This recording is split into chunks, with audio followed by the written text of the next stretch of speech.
India that you cannot promote any party to stand in election at what time before 48 hours। नमस्कार, स्वागत है आप सभी का एग्जाम साला के यूट्यूब चैनल पर। मेरा नाम है हिमांशु और आज हम लोग डिस्कस करेंगे 30 जनवरी के करंट अफेयर एमसीक्यू। तो करंट अफेयर एमसीक्यू में पहला एमसीक्यू आपके लिए है जिसमें आपसे पूछा है कि अभी हाल ही में किस कंट्री ने 2 डेज का international climate adaptation summit virtually host किया है। ठीक है, तो आपको बताना है इसका सही आंसर क्या है। देखिए, इसका सही आंसर है नीदरलैंड। नीदरलैंड ने अभी हाल ही में क्लाइमेट एडेप्टेशन समिट्स का वर्चुअली समिट होस्ट किया है। ठीक है, तो इसी चीज याद रखना है आपको। बात करते हैं इसके बारे में, क्लाइमेट एडेप्टेशन समिट्स यानी क्लाइमेट एडेप्टेशन समिट्स क्या है। देखिए, ये भी हाल ही में 2 दिन का यहाँ पर एक वर्चुअली समिट हेल्ड हुआ। ठीक है, इसमें क्लाइमेट एडेप्टेशन समिट्स में क्या हुआ कि यानी हम एक समिट्स ऑर्गेनाइज कर रहे हैं, उसका मेन एम क्या है, हम रियलाइज कर सकें transition which is required for the climate resilient world. मतलब जो क्लाइमेट के लिए यहाँ पर रिक्वायर्ड है, क्लाइमेट चेंजेस को देखते हुए, क्लाइमेट एनवायरनमेंट को देखते हुए हमारे यहाँ पर जो एनवायरनमेंट के लिए जो सुटेबल चीजें हैं, हम उन चीजों को अडॉप्ट करें। फॉर एग्जाम्पल, यानी जैसे प्रेजेंट टाइम पर एनर्जी है, तो एनर्जी से बहुत ज्यादा अगर कार्बन एमिशन हो रहा है तो हम उस एनर्जी को यहाँ पर शिफ्ट करें फ्रॉम द रिन्यूएबल एनर्जी। तो इसीलिए इंडिया की तरफ से इसे किसने रिप्रेजेंट किया, प्राइम मिनिस्टर नरेंद्र मोदी ने इसे रिप्रेजेंट किया और उन्होंने एड्रेस किया क्लाइमेट एडेप्टेशन समिट 2021, जिसे आप देखोगे कि इंडिया ने कहा है कि हम एक टारगेट सेट कर रहे हैं 2030 तक कि इंडिया पूरी तरीके से अपनी रिन्यूएबल एनर्जी में काफी ज्यादा बूस्ट करेगा और यहाँ पर 450 यहाँ पर गीगावाट रिन्यूएबल एनर्जी से हम लोग एनर्जी प्रोड्यूस करेंगे। ठीक है, तो ये चीज याद रखना है आपको। आगे बात करते हैं नेक्स्ट क्वेश्चन में। नेक्स्ट क्वेश्चन में आपसे पूछा है कि किस कंट्री ने अभी हाल ही में किस इंस्टीट्यूट ने अभी हाल ही में ऑर्गेनाइज किया है एयू संवाद यानी my health my responsibility, one of the largest public awareness campaign program on Ayurveda and कोविड-19 पेंडेमिक। ठीक है, तो ये चीज बताना है आपको। तो इसका सही आंसर क्या है, national institute of Ayurvedic medicine research है ना, इसने अभी हाल ही में रिसर्च किया है। ऑल इंडिया जो हमारे यहाँ पर आयुष मिनिस्ट्री है उसके द्वारा यहाँ पर आप देखोगे कि आयुष मिनिस्ट्री के द्वारा Ayu Samvad my health my responsibility is one of the largest awareness program यहाँ पर चालू किया गया जिसका नाम है ईयू संवाद। ईयू संवाद किसके लिए है, ईयू संवाद है आयुर्वेदा एंड कोविड-19 पेंडेमिक में जो प्रेजेंट टाइम पर कोविड-19 पेंडेमिक आया, इसके बारे में लोगों को और आने वाली जो भी बीमारियां हैं उनके बारे में लोगों को अवेयर कर सकें। ठीक है, थ्रू द आयुर्वेदास। याद रखना है, all India institute of Ayurveda new Delhi ने इसने ऑर्गेनाइज किया है ईयू संवाद। आगे बात करते हैं नेक्स्ट क्वेश्चन पर। नेक्स्ट क्वेश्चन में आपसे पूछा है कि हाल ही में किस कंट्री ने किस ऑर्गेनाइजेशन ने अडॉप्ट किया है resolution to promote a culture of peace and tolerance to safeguard religious sites all across the world.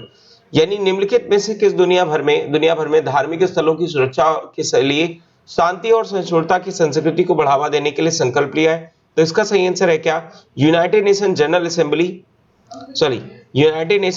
Assembly ने हाल ही में ये रेजोल्यूशन पास किया है। ठीक है, इस रेजोल्यूशन का मेन एम क्या है, यानी जो भी रिलीजियस साइट्स हैं, जो भी हमारे यहाँ पर जो है पीस को प्रमोट करते हैं, तो इसलिए हम उन रिलीजियस साइट्स को यहाँ पर कंजर्व कर सकें, साथ साथ में हम लोग यहाँ पर सहिष्णुता का भाव यानी और कल्चर ऑफ पीस को हम लोग प्रमोट कर सकें अक्रॉस द वर्ल्ड। यानी वो किसी भी वर्ल्ड में हो, कोई भी साइट हो, चाहे वो बुद्धिज्म हो, हिंदुइज्म हो, कोई भी साइट्स हो, उस साइट्स को हम लोग क्या करें, प्रोटेक्ट कर पाए। ठीक है, चलिए आगे बात करते हैं नेक्स्ट क्वेश्चन पर। नेक्स्ट क्वेश्चन में आपसे पूछा है कि किस ऑर्गेनाइजेशन के द्वारा अभी हाल ही में इंडियन डेवलपमेंट इकोनॉमिक्स जयती घोष जो अभी हाल ही में एमंग 20 प्रोमिनेंट पर्सनालिटीज के लिए एक हाई लेवल कमेटी बनी है। ठीक है, तो उसमें आपको बताना है कि ये हाई लेवल कमेटी का नाम किस ऑर्गेनाइजेशन की तरफ से दिया गया है। किस संगठन ने अभी हाल ही में भारतीय विकास अर्थशास्त्री जयती घोष को 20 प्रमुख हस्तियों में एक उच्च स्तरीय सलाहकार बोर्ड का नाम दिया है जो कोविड-19 दुनिया में चुनौतियों का जवाब देने के लिए सिफारिश प्रदान करेगा। ठीक है, तो आपका बताना है इसका सही आंसर क्या है। इसका सही आंसर है यानी यूनाइटेड नेशंस के जो सेक्रेटरी जनरल है, उन्होंने भी हाल ही में यूनाइटेड नेशन जनरल असेंबली की ये एक ऑर्गेनाइजेशन जिसने कहा है कि हम एक हाई लेवल कमेटी बनाएंगे जो क्या करेगा 20% की एक कमेटी होगी और पोस्ट कोविड वर्ल्ड में कैसे हम लोग सोशल इकोनॉमिक चैलेंजेस को कम कर सकें, है ना। सोशल इकोनॉमिक चैलेंजेस जो हैं उनको यहां पर निपटने के लिए पोस्ट कोविड वर्ल्ड, यानी अभी आप देखिए वैक्सीनेशन प्रोग्राम स्टार्ट हो गया है और उस वैक्सीनेशन प्रोग्राम के बाद यानी सोशल इकोनॉमिक कल्चर कैसा रहेगा, उसमें कौन कौन से चैलेंजेस आएंगे, उस चैलेंजेस को यहां पर देखने के लिए एक कमेटी बनाई गई है। नाम याद रखना है, जयती घोष कमेटी, ठीक है। और इसमें कितने पर्सन होंगे, 20 पर्सनैलिटीज होंगी, यानी 20 मेंबर्स कंट्री होंगी, सॉरी 20 पर्सन होंगे। आगे बात करते हैं नेक्स्ट क्वेश्चन में। नेक्स्ट क्वेश्चन में आपसे पूछा है कि हाल ही में इंडिया ने साइन किया है एक मेमोरेंडम ऑफ अंडरस्टैंडिंग किस कंट्री के साथ में, ठीक है, जो डिजाइन करेगा make launch and satellite fabricate by the student from both countries, यानी भारत ने किस देश के साथ दोनों देशों के छात्रों द्वारा तैयार किए गए उपग्रह को डिजाइन करने के और बनाने और लॉन्च करने के लिए समझौता ज्ञापन एमओयू पर हस्ताक्षर किए हैं, ठीक है। तो इसका सही आंसर क्या है, इसका सही आंसर है बांग्लादेश के साथ अभी हाल ही में इंडिया ने क्या किया है, 22nd रिपब्लिक डे पर ये एमओयू साइन किया है, जिसमें इंडिया और बांग्लादेश यहां पर मेमोरेंडम ऑफ अंडरस्टैंडिंग के तहत डिजाइन करेंगे, मेक करेंगे और सैटेलाइट को यहां पर जो बनाएंगे स्टूडेंट्स, उन सैटेलाइट्स को यहां पर बोथ कंट्रीज के द्वारा जो भी स्टूडेंट्स यहां पर बना रहे हैं उनको हम लोग यहां पर सेट लॉन्च करेंगे, ठीक है। तो प्रोजेक्ट सेलिब्रेट किया गया है 50 years of Indo Bangladesh friendships and 100th birth anniversary of Sheikh Mujibur Rahman and the जो फाउंडर थे बांग्लादेश के, ठीक है। तो इनके जन्म दिवस पर यहां पर ये सेलिब्रेशन किया गया है। आगे बात करते हैं नेक्स्ट क्वेश्चन में। नेक्स्ट क्वेश्चन में आपसे पूछा है कि हाल ही में किस बैंक के जो सीईओ हैं जेके सिवन को अभी हाल ही में मैनेजिंग डायरेक्टर बनाया गया है, किस बैंक का, आपको ये बताना है। तो इसका सही आंसर क्या है, इसका सही आंसर है धनलक्ष्मी बैंक।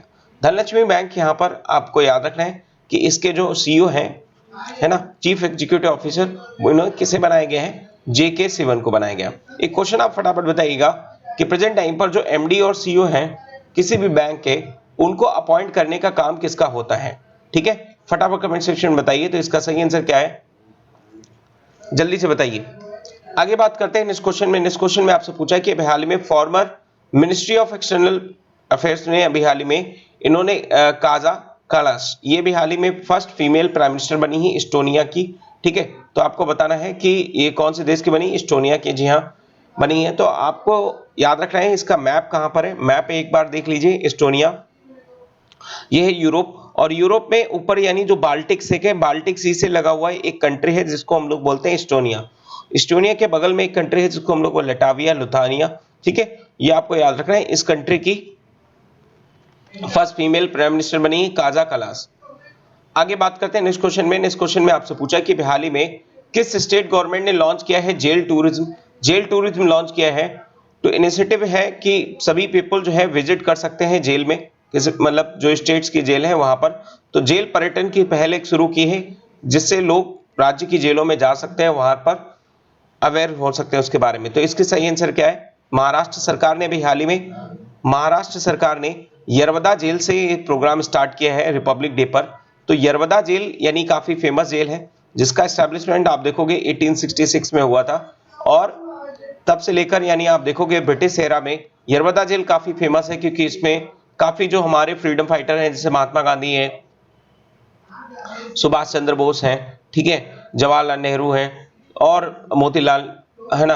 तो इन सभी के जो ये सभी जो है बाल गंगाधर तिलक, ये सभी यरवदा जेल में जा चुके हैं। तो काफी फेमस है, इसके बारे में लोगों को अवेयर करना, उनके लिए टूरिज्म जैसा कल्चर यहाँ पर जेल में लाना, तो ये महाराष्ट्र सरकार ने पहल शुरू की है। आगे बात करते हैं नेक्स्ट क्वेश्चन में। नेक्स्ट क्वेश्चन में आपसे पूछा है कि हाल ही में इंडिया ने किस कंट्री के साथ लॉन्च किया है initiative to strength ties sustainable development and the global environment protection, ठीक है। तो इसका सही आंसर क्या है, इसका सही आंसर है फ्रांस।